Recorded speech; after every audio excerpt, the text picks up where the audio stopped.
Real quick before we start, I just wanted to mention that we do these podcast recordings live on stream. We stream every single Wednesday at 6 p.m. EST on Twitch. It's an opportunity for you guys to come hang out, interact, and ask your questions directly to all of our guests. We also have a Discord if you want to keep talking more about deathcore and metalcore, or simply to keep up with everything that we're doing, upcoming guests, and all that jazz. I'll leave links to both of these things in the description wherever you are watching or listening. And with that out of the way, please enjoy this episode.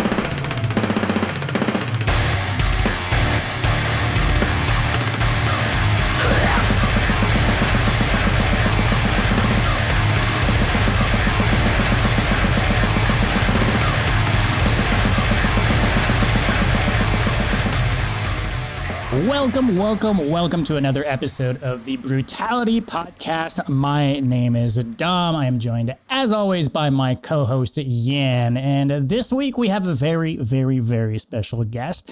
A guest that I've had the pleasure of meeting everyone in his band except for him. So we're doing some introductions today. We have James Martin of Aegaeon. Welcome to the show, man. How you doing? Thanks, guys. I'm doing good. Appreciate you having me. Of course, man. Of course. Yeah, the pleasure is ours. What's your take on Nickelback? Well, we start like that. Wow. Okay. Yeah, that's a big one. I think the recordings sound incredible. Absolutely. I think they've got some of the best production out of it. No one can say they're bad out there. Mm-hmm. Yeah, that's true. That is a very diplomatic answer, but I'll take it. It's a good one. It's a good one. Yeah. You won't catch me listening to them though, probably. Okay. But yeah, man, thank you for taking the time to do this with us. I don't know. It's been funny for me to, like I said, you know, I know the rest of the guys, but we've actually never spoken face to face. I realized going back through messages that we had actually kind of like, I had talked to you. I came to you to ask for a favor once. Oh, really? Did I let you down? For like a vocal feature for a band I was managing type thing. And he said, hell no. But I had completely forgotten about this until I opened our messages up again. But yeah, nice to finally connect, man. Yeah, for sure. For context, for anyone listening, my old band toured with Aegaeon in the past, but it was a period of time where James was not in the band. So that's how I met everyone in there. But yeah, I'd also, a side note, I was yesterday years old when I figured out that Jim was a nickname for James. Yeah. Maybe or that's Jimmy. That's the French in me, but yeah.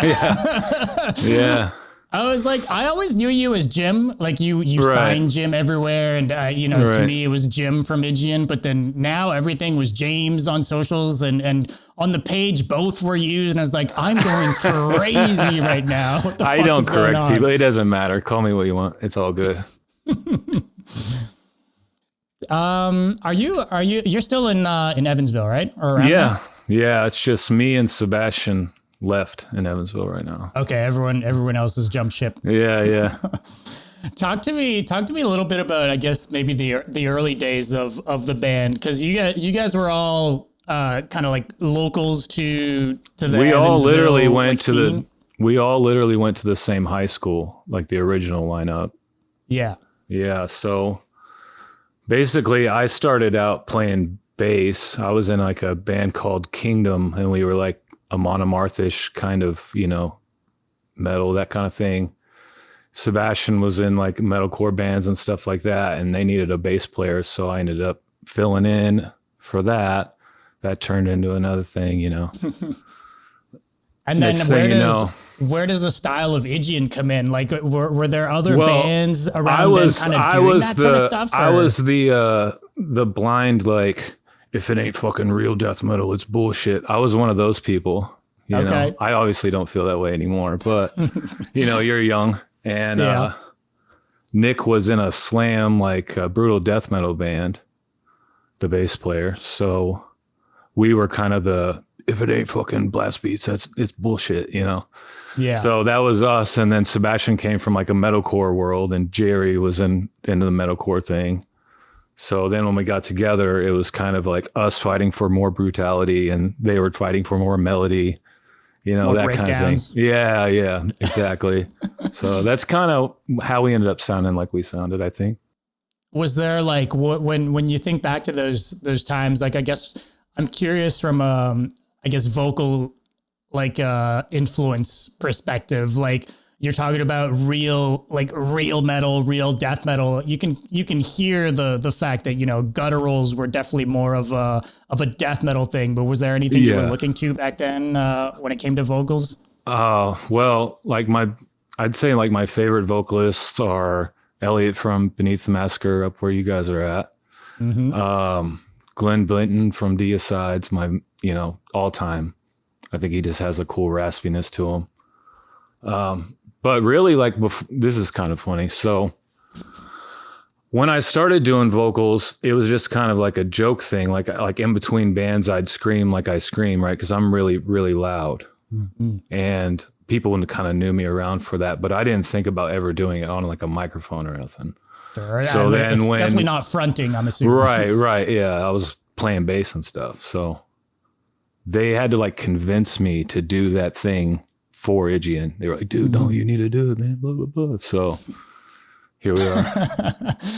It's funny how those kind of things kind of work out sometimes. I have a friend that it was kind of the same thing. He was actually, he was bassist as well, but he was doing backup vocals for the band for a bit, but he was so much better than the vocalist. Right. People just kind of kept pointing it out. Right. And at a certain point, it was kind of like undeniable. It's like, we got to do something about this. Do you want to just do it? Yeah. Yeah, man, but it's been a long time ago now. I think we started around 07, 08, I think. So, long time ago. Yeah. And then how, were there any deathcore bands that you were into back then? Or was it really, you did not fuck with breakdance? No. I mean, I came around quickly. I was just, naive to it all. And once I started diving in, Black Dahlia was huge. Obviously, JFAC was next level. And then when their second album came out, it was like, oh shit, this is my jam, That's the type of band that made the right transition. And I'm not saying, you. Don't get it twisted. I love fucking deathcore. I always will. I just was young, Yeah.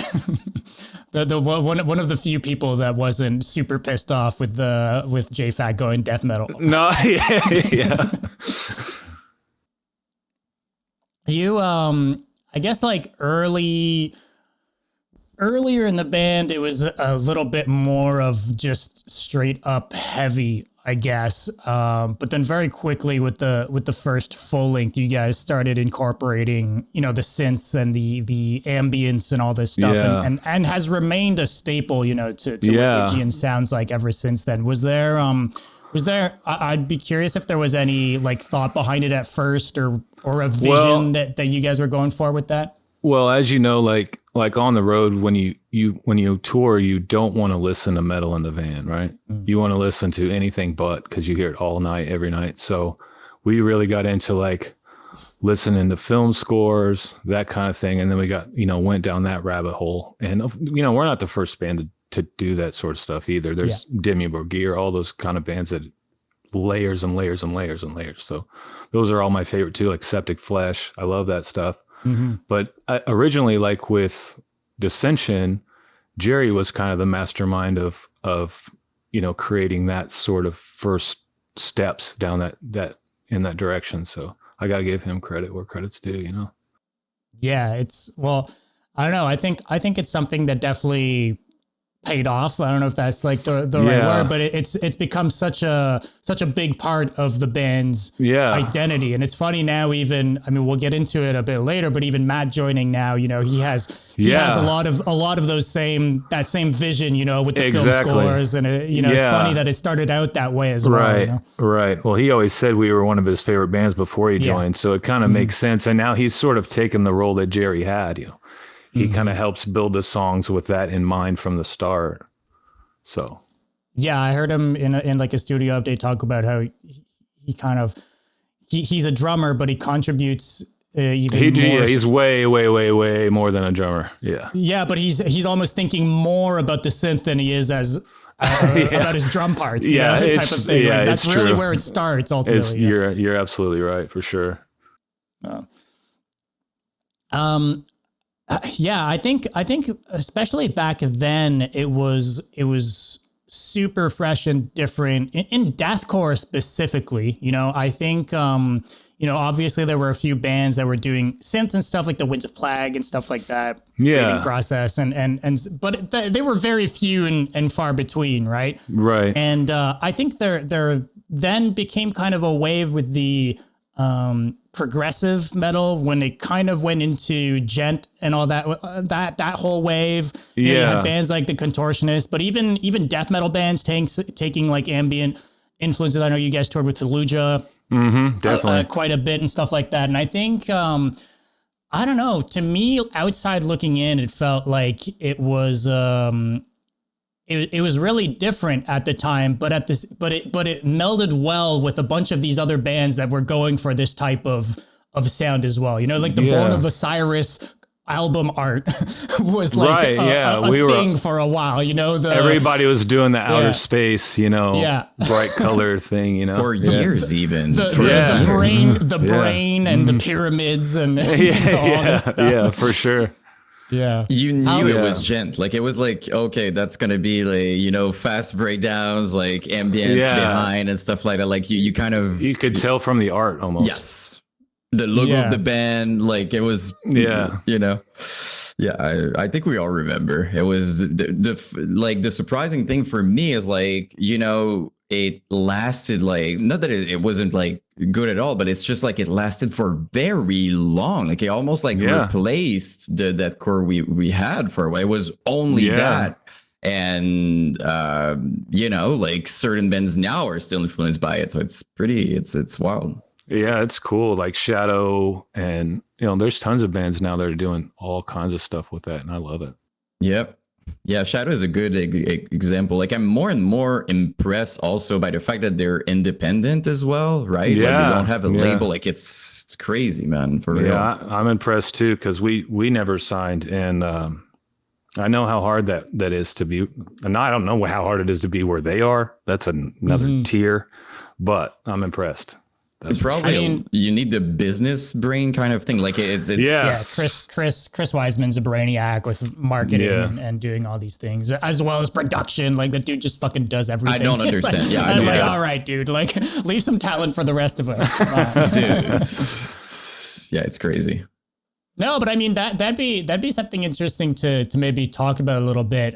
You guys never signing and always staying independent. Yeah. Sure, like you said. It takes a lot of work and stuff like that, but take us through maybe some of the decisions around staying unsigned. I'm sure you guys had offers. I'm not asking you to spill the beans, but I like there's no way, right? For a certain time, you guys were really hyped up and doing some relatively big things touring wise and stuff. So, I mean, I can only imagine, but what kind of made it?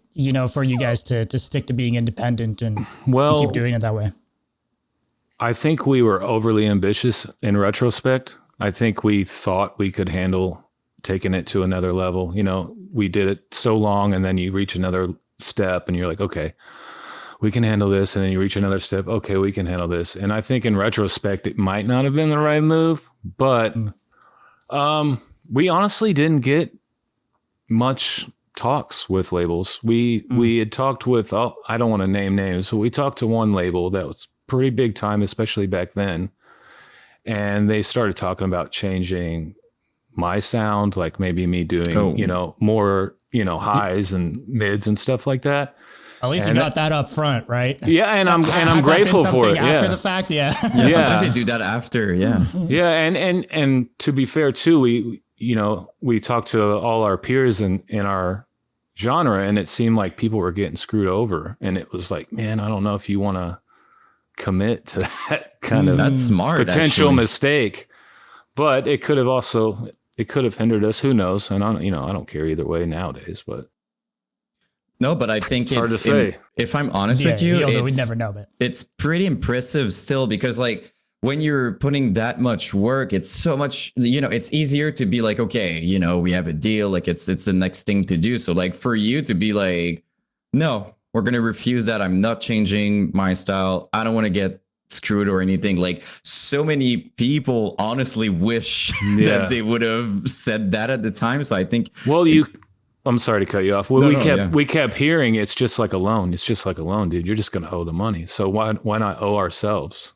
That's kind of what it is. That was the idea. Yeah, but for real, it took me time to understand that, by the way. Like when I was younger, like I think every band is like, I want to get signed. Like especially back in the days, MySpace, everything. Oh, I want to get signed.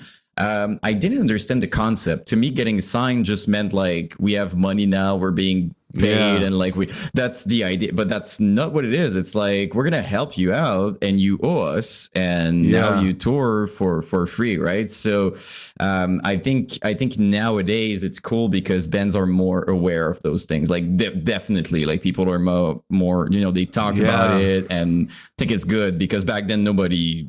It was just like, dude, sign it. Like you're gonna, you're gonna be big. We've all heard the media scare stories by now. I mean, yeah, for sure. It's wild, $0 many years. It's pretty wild. You're on tour. Label deals that ultimately just have been the demise of a bunch of bands. Just like completely killed them. Yeah, and we saw it happening over and over with people near us. It's like I don't want to take that chance, but at the same time, what did we miss out on? Because we could have gotten other things. You never know. A label's not just that now, there's a lot more going on to it, but that's the idea we've had at the time. So.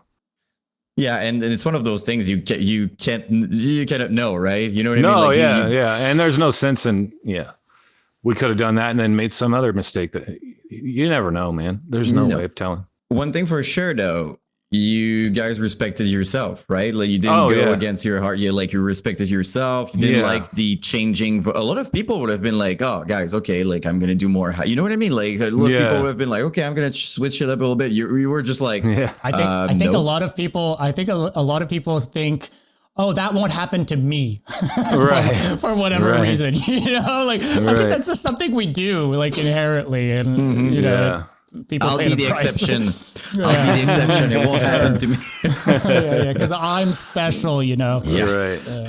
Exactly. No, what I'm learning also is to be to have a little more compassion. Is that a word in English? Compassion? Yeah, that's a word. Mm-hmm. Okay. For bands, because you never know the behind the scenes with the labels and all that stuff. You know what I mean? So it's like, it's very quick when you're a kid to be like, oh my God, they changed that. Why the hell did they? But like the behind the scenes are way more complex than what people think. And sometimes you don't have a say. It's like, we have to do that. And imagine you take a decision you don't want to take, and then your fans are upset. It makes it even worse. You're just like, crap, man. So for sure. I'm trying to think about the behind the scenes, and try to keep an open mind, I guess, and I feel like I wouldn't say everybody's like that, but I feel like there's more people being aware that it's not only the band now. It's like there's more going on also. Oh yeah, it's huge. It's huge. So, and there's so much to it. And I've been listening to you guys this podcast the last couple of weeks. And by the way, awesome job. Thanks. Thank you. I appreciate it. It sounds like, especially nowadays, like all of this stuff is different. Like, no one deal is just like the other. Everybody's doing different stuff, and it didn't feel that way back then. And maybe I was, ignorant to a lot of it. We come from Indiana, which is in the middle of nowhere, so it's hard to say. But I think back it's definitely changed. I think for comparison, like back then, it was like you had kind of the 360 deal and the not 360 deal. Those were kind of like the two types of deals that you had, and it kind of revolved around the same kind of conditions for everyone. Now I think labels kind of realize that there's a lot of power in being able to do it by yourself, and you don't need a label to put your music up on Spotify. You don't all these promo avenues now that a label used to do. That's not really a thing anymore, and it's cheaper than ever to get recordings and to do cut costs on a bunch of stuff. So It's definitely changed simply because the landscape's changed for musicians, right? Gives more power to people are less fooled. People are like, no, why would I accept a big loan for a recording thing when I can go record it myself and it's going to sound just as good? You know, obviously there are extremes and there's nuance to this discussion, but you know, that's a lot of people can see it that way. Another thing I would add is social media is so much more powerful than it was back then. We had it, you know, MySpace and that's Twitter and Facebook. That was about it for a while, at least before I left originally. And now you can get on TikTok and do some gutturals and shit and put some cool graphics on it. And people are like, whoa, dude. And they're drawn to you. And it's just a different world. You can gather fans from so many different areas. Yeah, I saw a video recently. I thought it was interesting. What it was explaining is now people used to buy a lot of lottery tickets, but now making a video is that. Like you never know. You could make like one video could change your whole. How many people have careers now and their whole life is because they made like one video and the funny things, it's very often simple. It's just talk. No hate either. No hate. Like you do you, man. That's awesome if you can pull that off. Hell yeah. I mean, more power to anyone who succeeds in any sort of. It's not a bad thing. I think that's awesome. And now what we see too is like back in the days it was more of a mystery thing. Like we had like MySpace blogs, but like let's be real, like it was or studio updates. I still love those. Studio, it was awesome. But like nowadays you see like the vocalist covering stuff or doing like tons of like videos. You see the insides of the band, like you see the guitar players. I just bought a new guitar. We're excited for this tour. So like now you see those people's lives. So when a label comes in, it's like, okay, but what do you actually offer? Because we have all of this. Like, sometimes the band has more, you know, following than the label itself. So they're like, what are you going to do for me? And I personally, I love seeing that. I love that the artists have, you know, more power. And I agree. I don't think it goes I think it continues to trend in that direction. More people doing it themselves. Yes, exactly. And it's impressive, to be honest. Like we were talking about, like when you see like I think it's inspiring for people when they see like Shadow or bands like that doing it by themselves. It's not because it's easy, but it's still saying, hey, it's possible. Like, absolutely. It's doable. So I think that's awesome. Yeah. Really. You guys were, I mean, to kind of keep touching on the being independent thing. I mean, you guys, I remember back in the day were like heavy into the merch game and promoting merch and the online store and stuff like that. And in hindsight, it kind of makes sense when you think of the band not being on a label, needing to make money to then go and record and to do music videos and all this stuff. How were there other avenues for you guys? Was it mainly the merch? Was going out on tour a big way of making money for you guys, or what did that? I don't know that we ever fucking made money, to be honest with you, dude. I just mean make money. No, that would help. You guys were able to pay for your recordings. And music exactly. With cool people that sort of stuff, right? So or get a van to tour or trailer, et cetera, et cetera. So merch was a big one, and for most of the stuff, I'm assuming. Yeah. Oh, all of it. Yeah. Mm-hmm.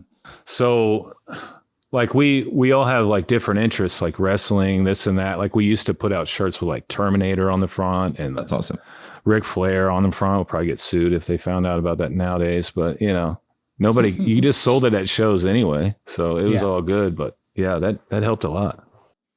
Yeah, to be fair, there's still people doing shirts with like stuff that sometimes I'm like, there's no way they have right for that, but like, let's do it. I think in the metal industry, we kind of get away with, like, if a pop artist would do that without any rights, like, you forget it, you're gone. But like in metal, it's like, you know, there's kind of a little pass for those things depending on the label. I don't know. Just underground enough to not draw attention. Yeah. There's like a big wave of people straight up ripping designs from older bands or from other things and just slapping their logo on it, that sort of stuff. And that sort of thing, every time I see a design like that, I'm like, okay, you're paying homage, but really, you know, I don't know. kind of not even a gray zone to me. It's kind of like you should. Yeah, if you straight up take something, like I think that part, I don't know, like personally, but what I like to see though is like it'll call back on something. I think that's cool. You know, when they or if they're friends. Or if they're friends with the band or something and they just want to like, you know, they're influenced by them, that kind of thing. That's cool. I think it's cool. Yeah, I think it's cool. But like, of course, when you just take something, you're like, oh, let's do it. I don't know. I don't know. Yeah. I think it's maybe a little too easy. Maybe. Yeah. Just saying that. Talk to us about your guys' relationship with SoundLayer and doing all of your albums there, because everything is basically gone through Maya, right? Literally everything we've ever put out has went through Maya. For sure. I just want to talk about it a little bit, because I don't think that's something that really happens often.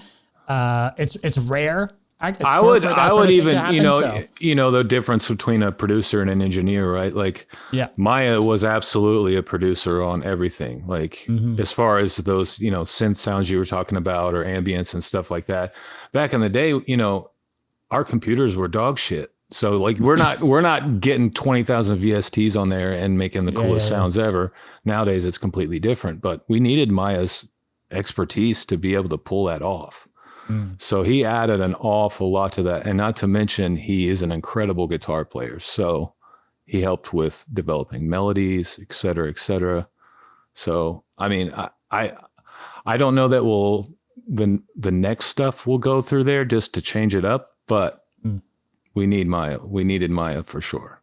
And another fun fact, speaking on old deathcore, the reason we went there in the first place was Somatic Defilement was recorded there. Yeah. Because they're from Knoxville, so that's, and it sounds incredible. And we were like, that's brutal, and we love, you know, Whitechapel rules, so let's go there. It's still good now, honestly. This album is still good, like right now. So we were talking about it being dumb, like it's still super. I think there's a fit too, right? Like even if you just like vocally, you know, and even like the tone of the guitars and stuff like that.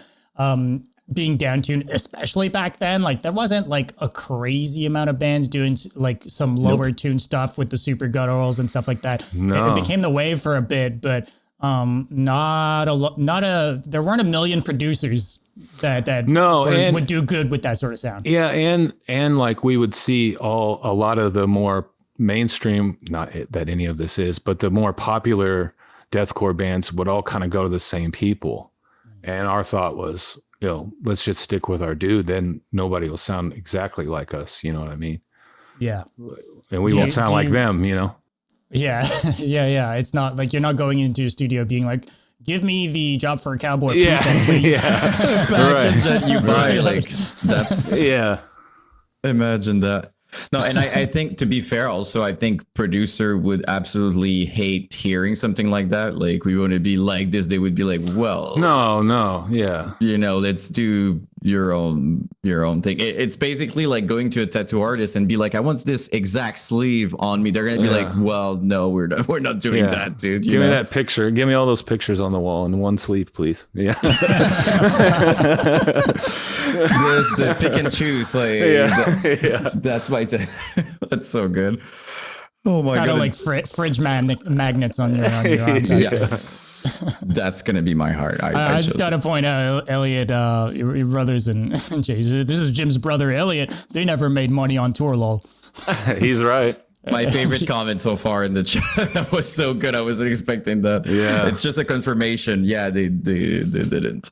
To be fair, a lot of bands that I thought were not making money at all. Like, people are more, you know, they talk about it more now. Back in the days, there was not. I don't know if you guys remember. No one was really talking about the reality of it. No, and I was thinking about this. You know, like, it was more of a competition back then, like the way I viewed it, like when we would, even in the early tours, right? Like, we would be on tour with a band and I would be like, I got to beat their ass tonight. I got to beat that, you know, which is so stupid in retrospect, but you know, you don't know any different. And everybody's like, it's just competitive. And I feel like a lot of that's died, and I'm glad. Yep. We've heard that a lot, by the way. Yes. You're far from the first person from that kind of era to say that sort of thing. Garza was talking about this with Phil Bozeman, you know, and he was like, dude, why were we, or with Adam of Oceano, he's like, why were we competing? Like, why weren't they weren't even touring together,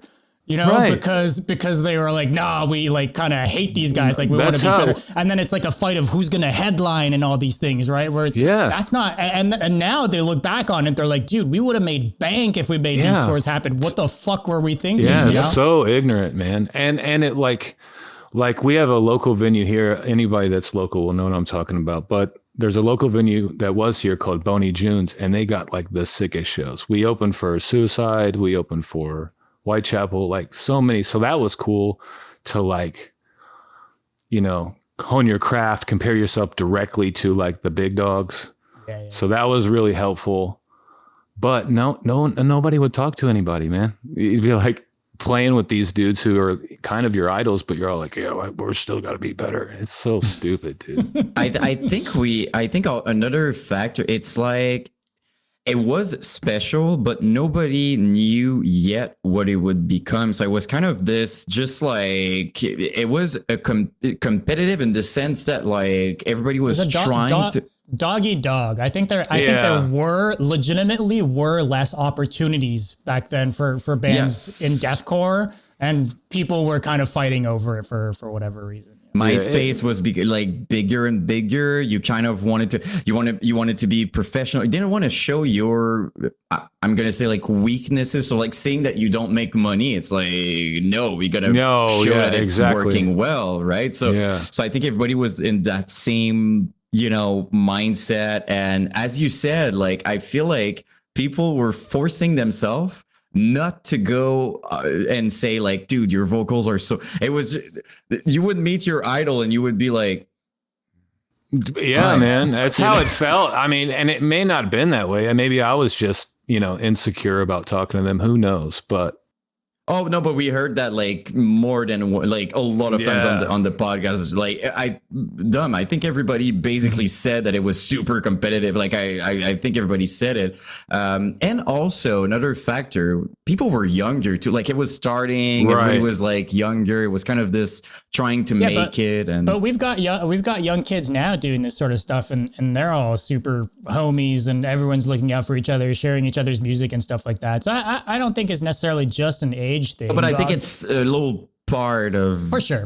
There's some sort of, I guess, youthful ignorance to that, to not have the foresight to see that, like, you know, everybody here could win type thing. Everybody's together, like it's one common passion, right? And it also answered the question, because so many tours could have been so sick. Like I think, I'm sure you guys too, right? We're all wondering, why are these bands not making a tour together? And this is the answer. It's simply because they saw like, we are the headliner. No, I'm not playing before that, but it was one of those those things. So, you know, in retrospect, it's like, why? But are you dying? My bad, guys. And my blinds decided to go take a nap on the floor, I guess. But you're okay. At least it wasn't zombies. The dog wasn't there. Okay, we're good. No, it was just I think it was the universe saying like, "Hey, Jan, stop talking for now. Like it's over." The universe just told me, "Okay, it's okay. Stop it." I'm looking through here. Scott Hansen. Let's talk about him for a little bit. How was it doing music videos with him? He's really talented. I really regret doing that video the way we did it, to be honest. Yeah, it's a classic. Like, we're in a fucking falling down building. Look how dark and grim this is. And I think that's not Scott's fault. That's our fault for not giving direction. In retrospect, I think. I mean, I think it was maybe a little, I mean, it's easy to look back on that now also, you know, and be like, oh, a bunch of other bands have done this since. And all that. But it was kind of the thing, I guess, back then too, you know, to a degree, but. You had a few choices. You needed to be in the wood, an old building. Like there was a bridge that happened, maybe more metalcore, the bridge, but like there was like 5 options, and that was all the, you know. Another thing people could have sold packages for, you know. This is the price for the warehouse. Those are your choices. For the forest. Yeah. Well, look, at least it's not for what it's worth. You don't have the LED tubes behind you. Yeah. So you're good. Yeah. The future's still bright, though. You know, we could try it. You can try it. It's never chalked. No, there was a whole like 10, well, maybe 8 hours of recording that video that never made it. We were outside of that place. Whole second scene. Yeah. And it was cool, but for whatever reason, it didn't work out. But by the time we went inside, we were like hot and our necks were broke and we were tired of that shit. And so that's another part. That's what gave the better image. Yeah. And that's another part that people don't think about, right? Like you see a video and you're like, oh, that's cool. And people kind of picture like, oh, you go there, you play your song and you're out. It's a lot of things. It's like you know, like you're constantly, you need to be focused because you don't know which one at that moment's going to be in. And you don't want to look at yourself like, oh no. Or everybody else might look real cool in that shot except you. You know, you don't want to be the weak link. Exactly. So it's like there's a lot of, and the more I'm doing videos, because I'm also like doing videos about documenting the band stories and stuff on YouTube, and I'm noticing, you know, how much work it is to like produce a video and like what's behind it. You know, sometimes when they have like special like costume and stuff, like it's wild the amount of work. It's incredible. For something that most people are going to watch like, you know, once and then, you know what I mean? Like sometimes you watch more than once, but most people, they're like, oh, the video is cool. And then they listen to the album. So it's something to think about, I think, you know? Yeah, I agree. There's a reason we didn't do another one. There you go. At least while I was there. For what it's worth, though, I think it looked fun. Personally, I thought it would. No, it looks awesome. Scott's incredible at his job. And no hate at all, man. It's just, you know. Yeah, I get it. Like it's when you watch now and you see what everybody did that you're and like, I don't think there's a video in existence of us, you know, when we're younger that you don't cringe at regardless. I mean, if some people just might be cool out of the womb, but you know, it's just one of those things. It's almost weird if you don't cringe at yourself from an earlier life. I for sure cringe as fuck at my old shit. I can't do it, man. I can't. I am glad certain things are deleted, if I'm honest. Like I'm very like, you know, every platform that I could have, like Skyblog, like everything that was around, like I would have this platform, and those pictures are in my mind. I'm like, thank God, it's you know, it vanished. You know, I'm glad Aegaeon's MySpace is long gone. I'm sure there's a way you could pull it up, but we said some real cringy stuff on there. Everybody was though. We did honestly. that, The merch, dude. Sometimes, like when we take a look back, we're like, really? That was a thing. You guys never did any over the top misogynistic merch for a deathcore band, so we were it good was on a that thing front. for a while. Like I think I could be wrong. I think metalcore was very strong on that, like the kind of like you broke up with me, so you're terrible kind of thing, and like all the merch. It was normal. You know, you would be 14 and wear something like that written on it. So you know, I think it's important to look back on things and consider the error. Like I think it's it's critical. Super important, because some people lack this perspective. They're like, oh yeah, but you did that, dude. Like they were freaking 16. People were doing that back then. Like it's important to acknowledge the error at all time, you know? Absolutely. I agree. That's something I do in my videos, right? Like sometimes we go back to freaking 2004. I mean, things have changed and people have changed, right? Like it wouldn't be fair to be like, oh, this person said that. Yeah, sure. He was 13. So, you know, I mean, like, we were all once the edgy teenagers. Exactly. Then, I guess. Everybody said stuff, right? You ever have an emo phase? Me? Yeah. No, dude. I was deicide or more. My wife, though. My wife, very emo. Okay. you had to look past it. It's all good. Don't show me pictures. No, but to be fair, we talked about it's fairly, I wouldn't say rare, but most people like we have on the show and like we that are like into deathcore and stuff like that, there's a big part coming from like metalcore scene, emo and stuff like that. Dude, for sure. So it's almost rarer to be like you, for example, like real death metal, like really metal death metal. Yeah, I mean, I had a cringe face too. Like before I found out about that, I was a fucking juggalo wearing ICP shit everywhere. Oh, okay, that's the real shit. Hell yeah. So that's equally as fuck. Okay. From juggalo to metalhead purist. I love it. Yeah. It's a good mix. Whoop, whoop. Yeah. Interesting. Oh, dude, the juggalo in you would have cringed at you enjoying deathcore a few years later. That's for Absolutely. Sure. Yeah, but it's always funny when I look at that, because I look at myself and I was clearly, in case it's not clear, I was clear part of the emo club, and like it's back in the days I would have said like, no, I'm not, but yeah, I was, and like when I was looking at real death metal people, even now I'm like, yeah, they were cooler than me. Like I was wearing like purple skinny jeans, like at least like you know what I mean? Like they were like looking brutal. Like I look at myself, I'm like, I don't look like I'm gonna do something very brutal.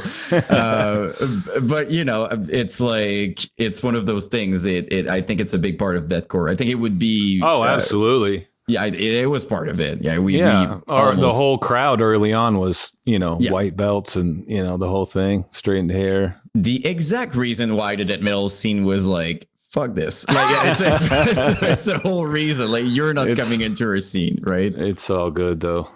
Yeah, but now it's different, so it's cool to see, Oh, it's wide open now, it feels like. Yeah, you see big legend death metal bands touring with, sometimes even upcoming deathcore bands. So it's absolutely awesome.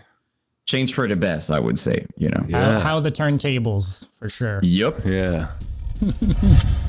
Just wanted to take a second of your time to talk to you guys about the Thrill of the Hunt Tour 2024, presented by BRUTALITY Podcast, that's us, and Imperial Booking. The tour features MySpace deathcore revival bands Peacemaker,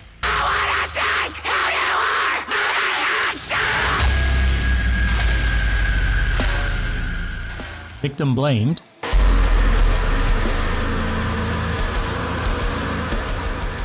and Reverent.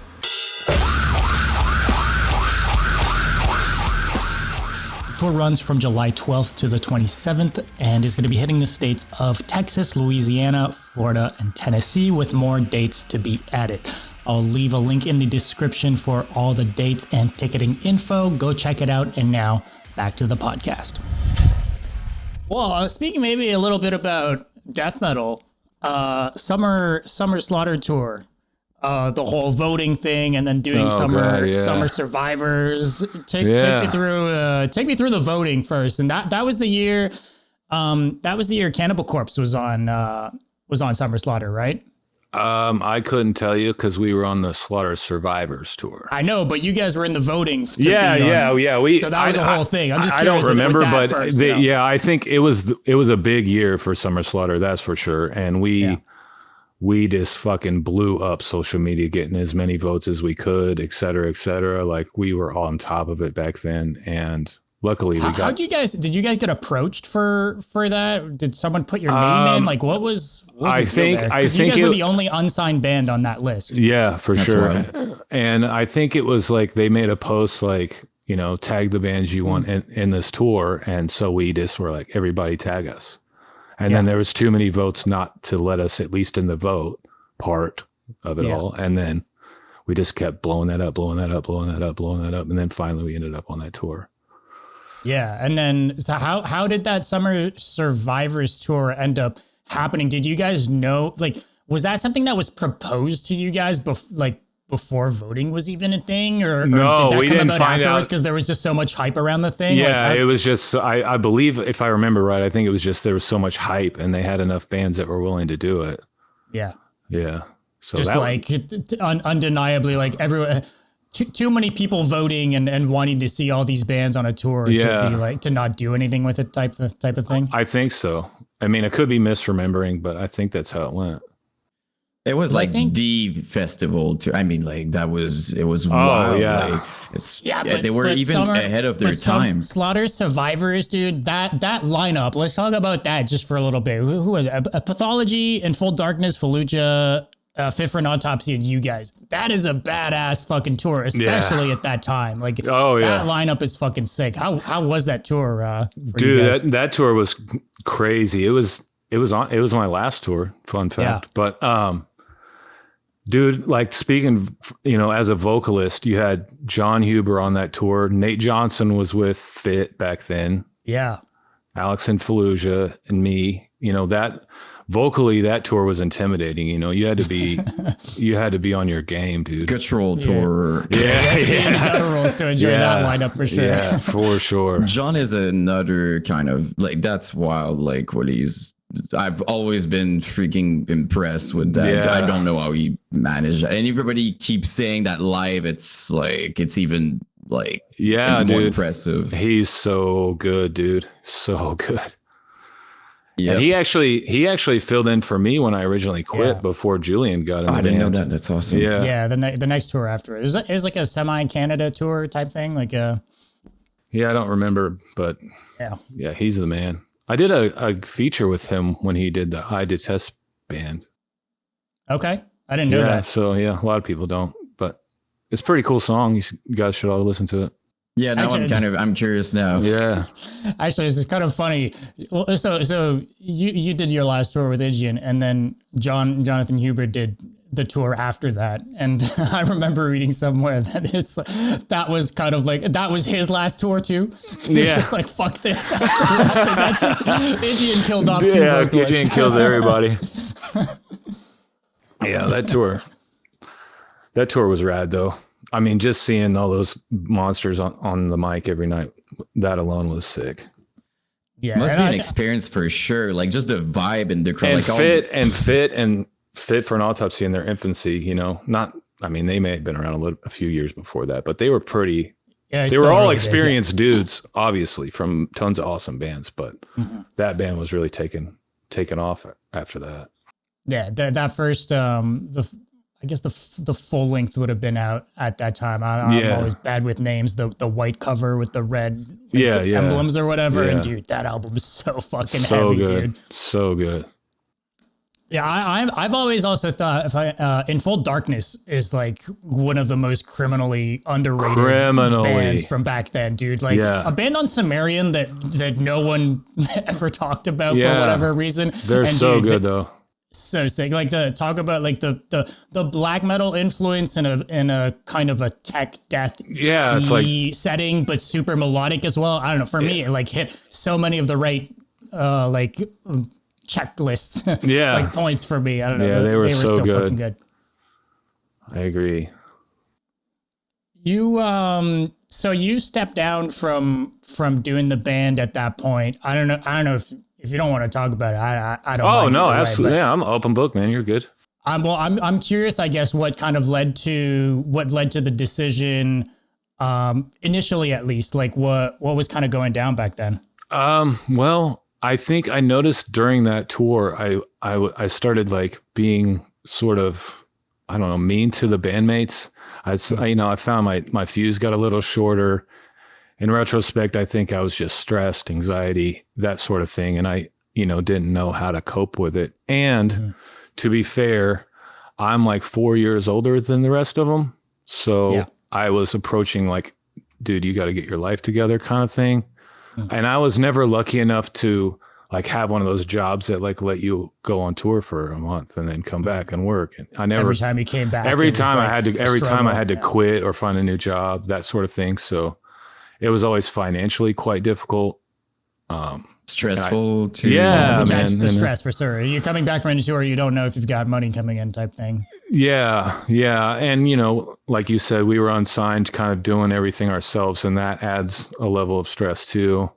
So I think I just got overwhelmed with it all and decided to step down, but I didn't want to hold the guys back either. That was a big part of it. I was like, I want you guys to keep going if you want. I don't want to be the reason this doesn't, work. So I need to, you guys need to go find somebody else and go out there and kick ass, Which they did, right? Yeah, like, I mean, absolutely. ultimately they ended up touring their asses off in the few years following that. You know, they did Europe a couple times, a lot of full USs and like some bigger tours and stuff. So yeah. Because I never even got out of the country. I never went and visited you guys. I never did Europe, any of that stuff. So I quit right before that was starting to take off. The tour after had Canada dates. See, I never, yeah, it never happened. So I regret that a little bit, but you know, I had to do. No, for sure. I mean, mental health first all the time. Like you cannot regret that. Like if you did it for you. On top of that, you didn't stop the band from anything. Like you did it the best way possible. I think this could be a regret, right? Like when you're kind of like bitter about it, you're like, no, like we're ended. Like maybe that's kind of, oh shit, yeah, I should have. But in your case, like you respected yourself, respected the band. Just you know, I think there's nothing to regret there, really. No, absolutely. I don't regret it. I just wish I would have toured with IR in Europe. That's all. For sure. Yeah, for sure. That was a badass tour too. Yeah, with the Virgin's Crown in there, like, to me personally, like kind of in their prime too. Like they were just starting to get a lot of attention and stuff like that. Yeah. Part of a Coward, I think, were on that tour too. I don't know, that was a sick lineup. Which, by the way, Julian took my spot ultimately and kicked ass for him. So shout out to Julian. Yeah, dude. He had big shoes to fill. I remember that being like a point of contention, you know, because Julian's a fucking beast. Like he's Julian's incredible, an amazing fucking vocalist, you know. But there was like this expectation. I think you in particular had like you had a reputation, you know, in the scene as you know. We were talking about Jonathan Huber, but honestly, like a guy from King Conquer, like there was like these few vocalists that were doing that specific type of like really nasty guttural vocals, and you were a part of that crew, in my mind at least. Outside looking in, so I think when it came to the band changing vocalists, it was definitely some big shoes to fill. I know the band got quite a bit of flack, especially early on. I think Julian kind of like proved his worth through touring and stuff, but you know, there weren't many releases with him either. So it wasn't like there was no like mainstay type of here, I'm the new guy. But I mean, I never really viewed myself as one of those dudes, you know what I'm saying? Like so I appreciate the kind words, but they never do. We get it. But yeah, I had a talk with Julian, but when he came in, I was like, dude, if there's anything I can do to help you, like, you know, whatever you need, let me know. So I'm available. So, and I still talk to Julian from time to time. So, you know, nothing but support from my end.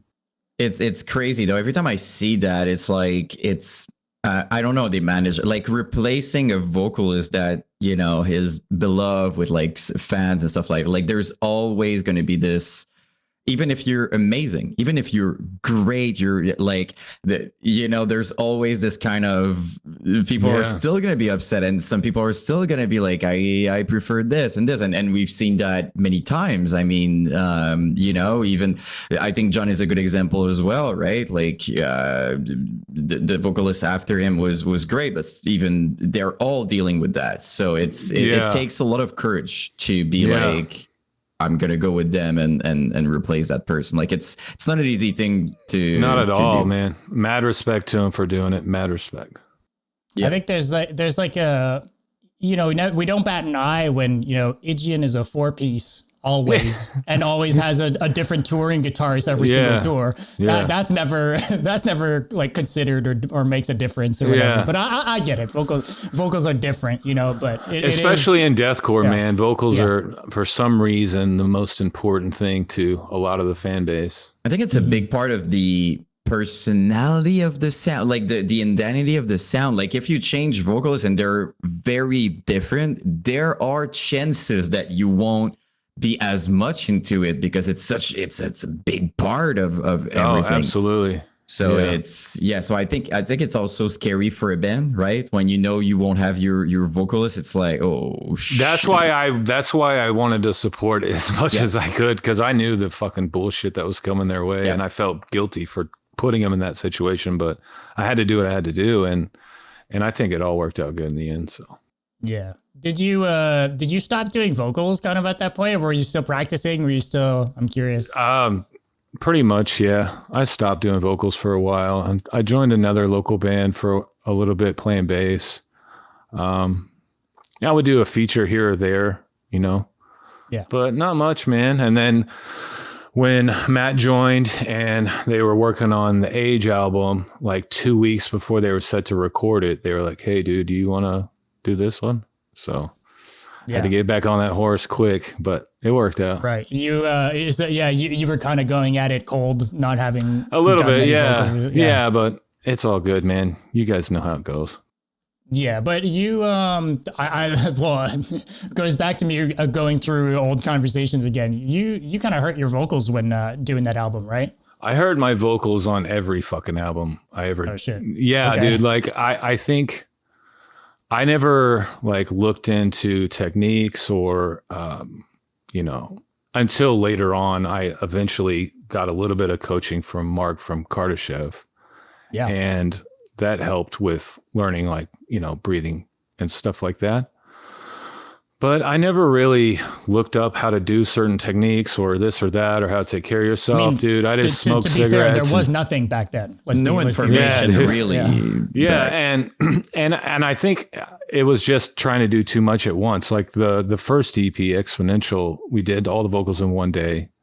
Jesus Christ. And doubled everything. Yeah. Some stuff there were layers, so that's brutal. And Age wasn't much different. It was a couple days, maybe 3 at the most.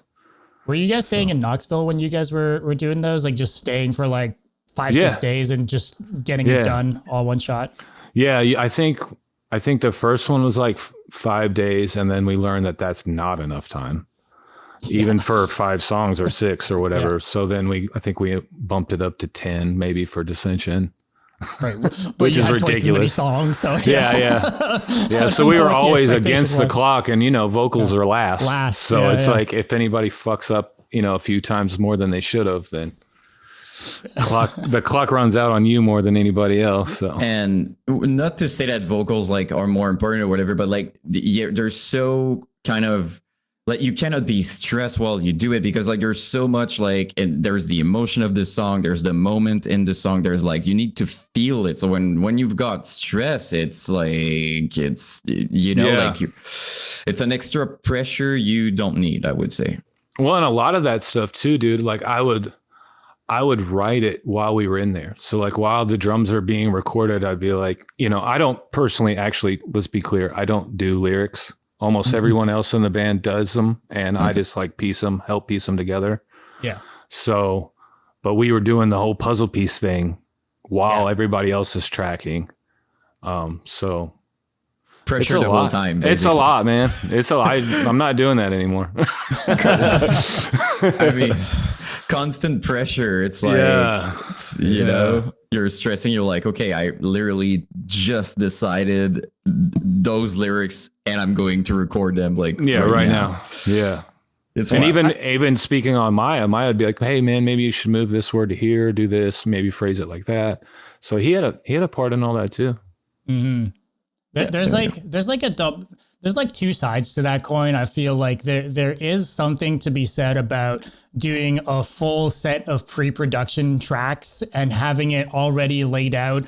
But then you get some of these takes during the pre-production that sound better than what you're trying to do in the studio afterwards. And it's always kind of like a regret thing. But then there's something to be said about having some sort of pressure to create. I agree. Not that it's necessarily super always healthy, but there's something to that. Pressure that can make something special, like lightning in a bottle type thing. Yeah, and the pressure of playing on stage is what makes the show cool, right? Mm-hmm. That's what makes you step up and become a better version of hopefully than you were the last time. That kind of thing. So, I think pressure is very important.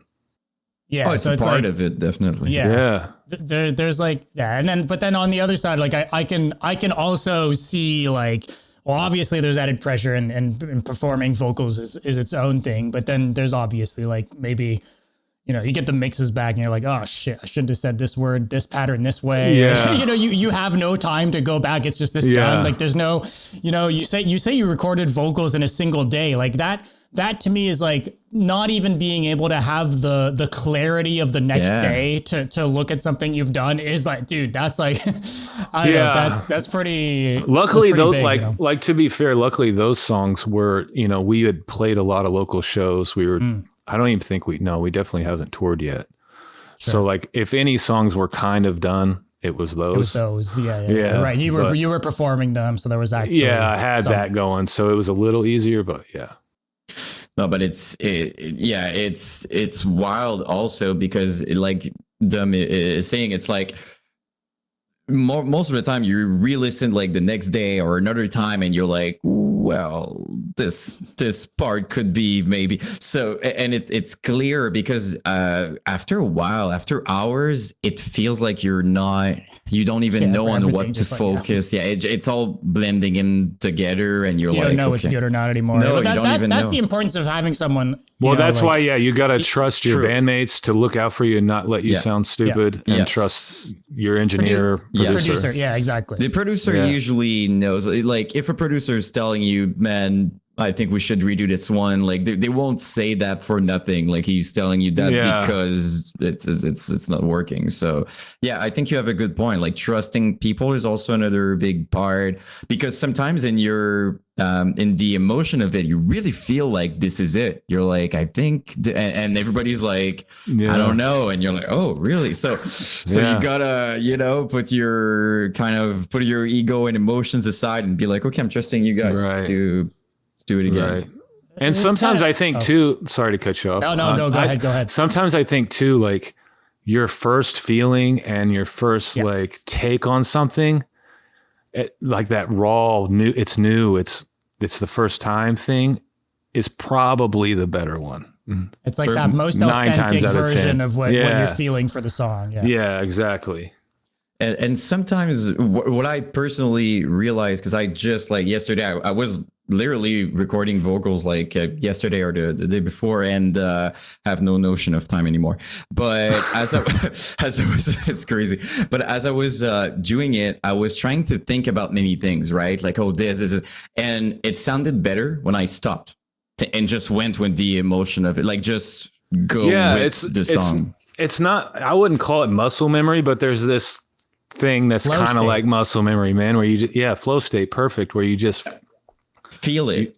You shit something out and see what the turd looks like, And the funny thing is sometimes like the way, I don't know if because you're both vocalists, I want to ask you guys that, but like, does it happen to you? Sometimes you do it in your mind, you're like, it sounded a certain way. And when you listen back, you're like, holy shit, that was pretty. Like the way you did it, you're like, I don't know if I nailed it. And like, when you listen back, you're like, okay, it actually sounded very, very cool. It's your perception is weird sometimes in the emotion of it. Yeah. In the moment for sure. Yeah. It's hard to judge it. It's very hard. Yeah, like yesterday at some point I was like, oh my God, I'm redoing this. And they're like, dude, that's one of your best takes. I'm like, what? Yeah. Like in my mind, it was like the absolute worst I did. So it's funny sometimes. They didn't say it was good. They just said it was your best. It was probably terrible. It's always horrible. So I'm like that's my floor. It's like, is it horrible or okay?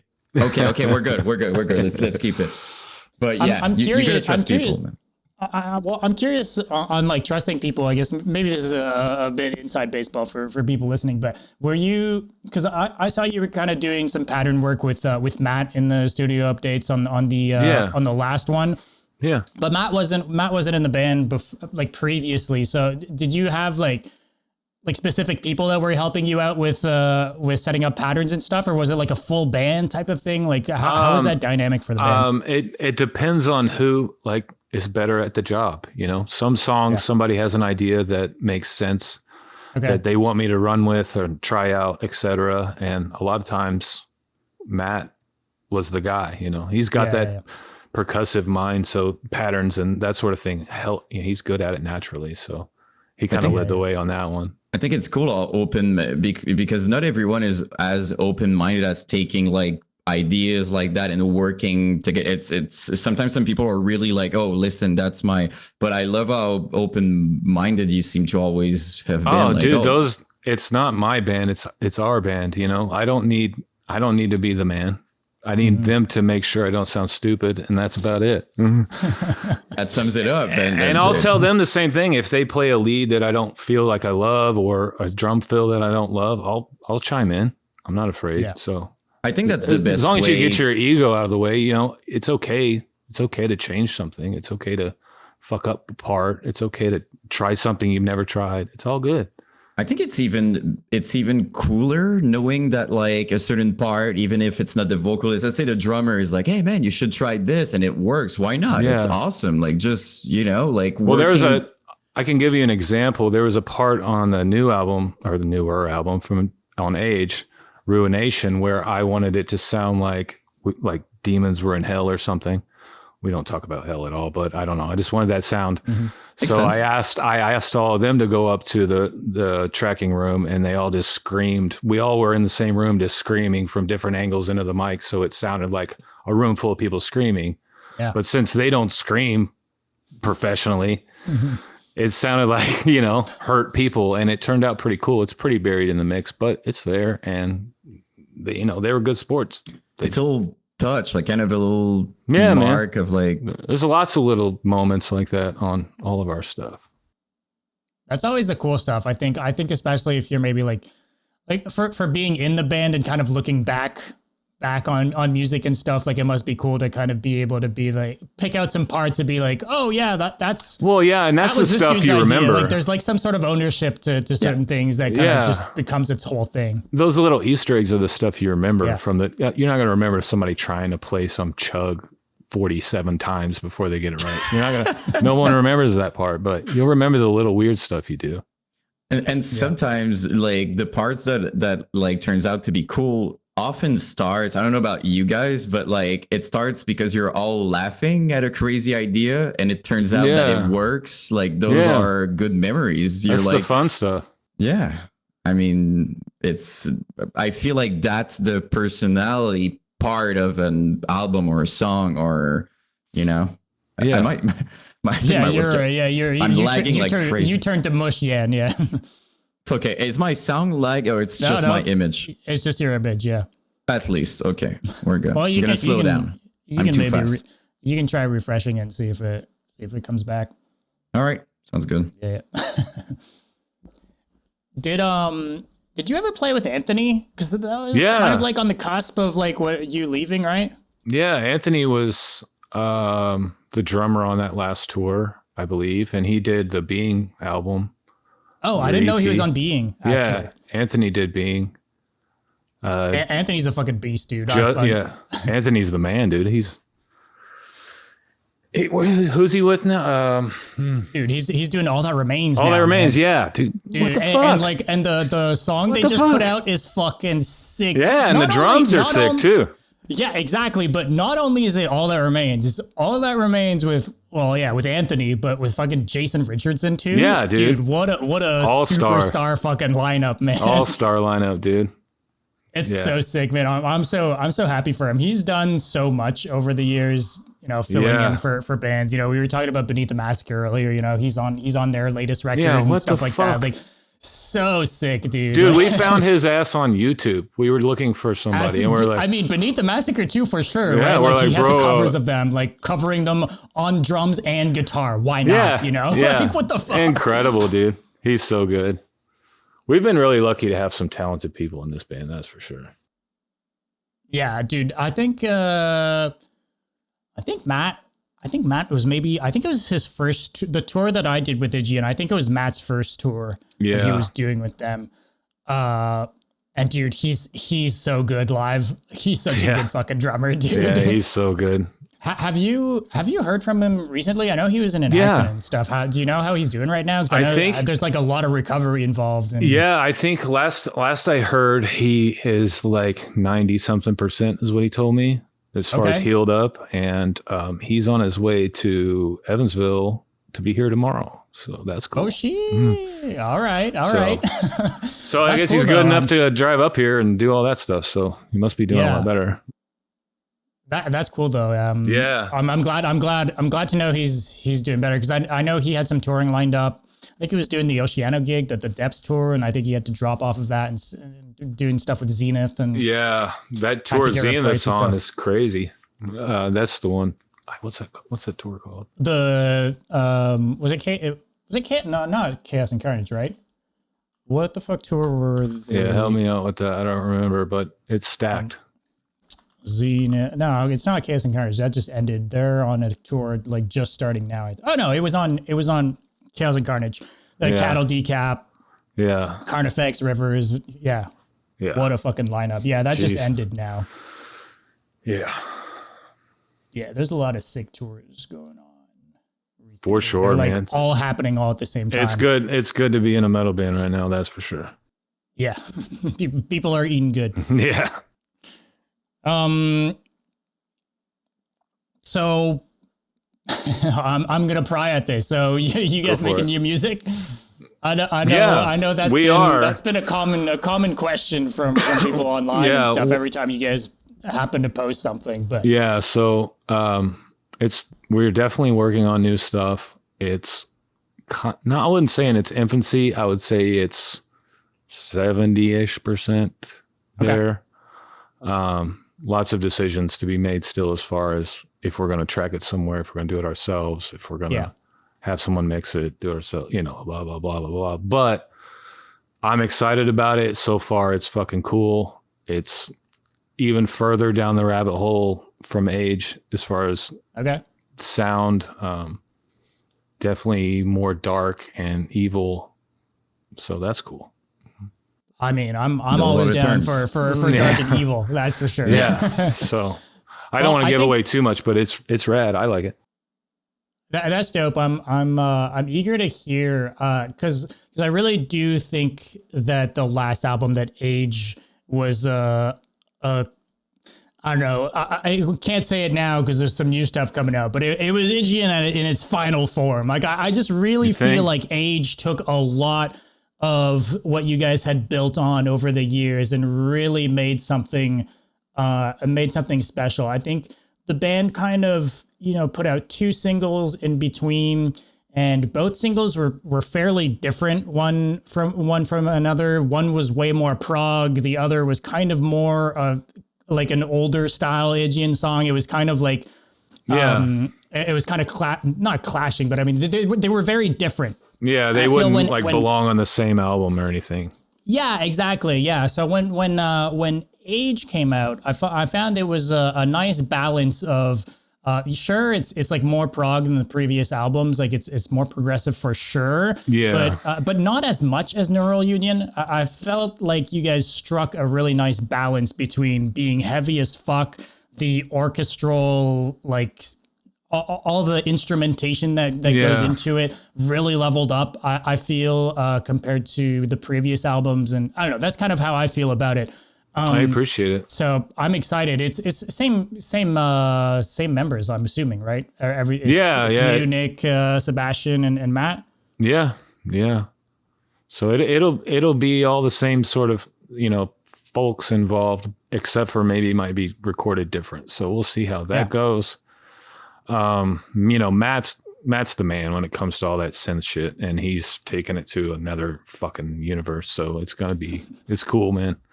Bringing you guys. If you guys like, I know a lot of people don't like that shit though. They like, just guitars, the first EP. As far as Aegaeon goes, a lot of people are stuck on that one, and we're just gonna keep leaning into what we want to make. So you don't expect any of that shit. I think that's always just going to be kind of a vocal minority when it comes to it. I mean, if you look at the trajectory of Aegaeon, it's not like the band got less popular over the years ever since that EP. Like people like to harp on like when the band was small and not making any money, and people like will want to hang on to that sort of thing. But for what it's worth, I think you guys. You guys definitely transitioned into the more ambient stuff over the years too. It's not like you guys did like some sort of a 180 from like one album to the other. Yeah, it kind of faded in a little bit. Yeah, I agree with you. Right, because Dissension had like the introduction of the synths and orchestration and all that stuff, but it's not like it didn't sound like Aegaeon. You know, it was still the same types of riffs behind it. It's still the same kind of sound, same vocals. Like it didn't feel off-putting. It felt like a progression of what we had already heard.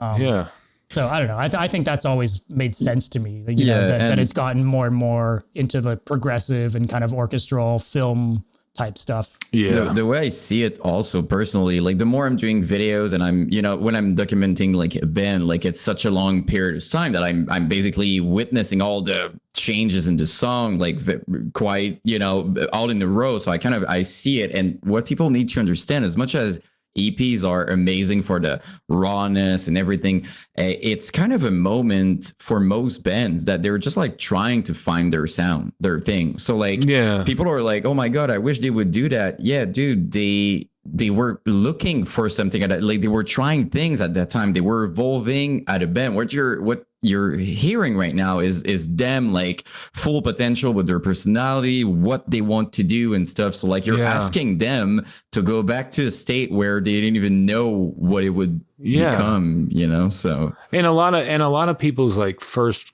you know, musical works is like you're an infant at creating music. You're an infant at recording music. You don't know anything yet. So you're just doing what you do. Trying. Yeah. And then you learn, you get better. You learn more words to say. You learn more colors to paint with. It is what it is. I think separating yourself from other bands too is part of it.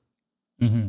Yeah, I think it's a big thing because you know, like it's funny, like you're asking a band to, you know, they evolved, they're proud of what they do now, and you're like, can you go back to when you weren't sure about what you were doing and you were still learning? Can you go back to that, please, for me? Like it's weird when you think about it. It's weird. I know it's more than that, right? Like they miss the vibe, they love. Yeah, and a lot of it, I think, too, is like nostalgia of when they first heard it. They, you know, they get connected to it at that moment in their life, etc. So that's probably the only reason why when I hear Stick Stickly from Attack Attack, I'm still like, oh yeah. If I wouldn't hear it for the first time, I would probably be like, yeah, I don't know. So, there you go. Yeah, nostalgia always plays a big part in that sort of stuff. Big part. Dude, I think that'd be a great place to kind of wrap it, man. I really, this was a really cool conversation, man. I was happy to finally able to connect with you and get to talk to you, man. And, I don't know if you've got anything that you'd want to plug or anything that you've got going on that you want to share with people watching, before we have you go. Go follow Aegaeon Experience on Instagram. Go buy Jan's fucking new shirts and stuff. And start a band and be cool and have fun and enjoy yourselves. That's it. That's my favorite ending promotional thing that we ever had, I think. Not only because I was mentioned, but it summed it up, right? Have fun. That's it. That should be it. Thanks for having me, guys. I appreciate it. It was fun, man. Of course, man. Of course. Yeah. And we'll keep in touch. All right. All right. Yep. All right. Thank you so much, man. Yeah. Take care, guys. Take care, man. You too.